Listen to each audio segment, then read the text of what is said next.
এবার metal presents কৃষি সংবাদ সুজলা সুফলা।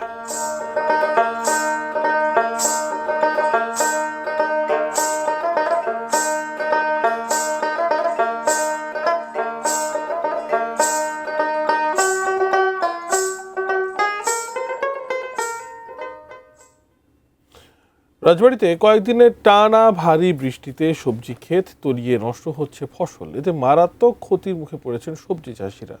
বৃষ্টির কারণে পর্যাপ্ত সবজি বাজারে না আসায় বেড়েছে দাম।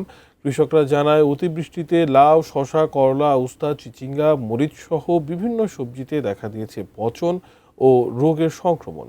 ফলে উৎপাদন কয়েক গুণ কমে গেছে। তবে বাজারে সবজির দাম বাড়লেও সেই বাড়তি দামের সুফল পাচ্ছেন না তারা। কৃষি বিভাগের তথ্য অনুযায়ী রাজবাড়ী জেলায় সারা বছর প্রায় 4,000 হেক্টর জমিতে বিভিন্ন ধরনের সবজির আবাদ হয়। উপজেলা কৃষি কর্মকর্তা জানিয়েছেন, ভারী বৃষ্টির কারণে সাময়িকভাবে উৎপাদন ও সরবরাহ ব্যাহত হচ্ছে। তবে দ্রুত বৃষ্টি কমে গেলে কৃষকরা আবার ঘুরে দাঁড়াতে পারবেন। এদিকে বৃষ্টি দীর্ঘস্থায়ী হলে ক্ষয়ক্ষতির পরিমাণ আরও বাড়তে পারে বলে আশঙ্কা সংশ্লিষ্টদের। আনাজ তরকারি সব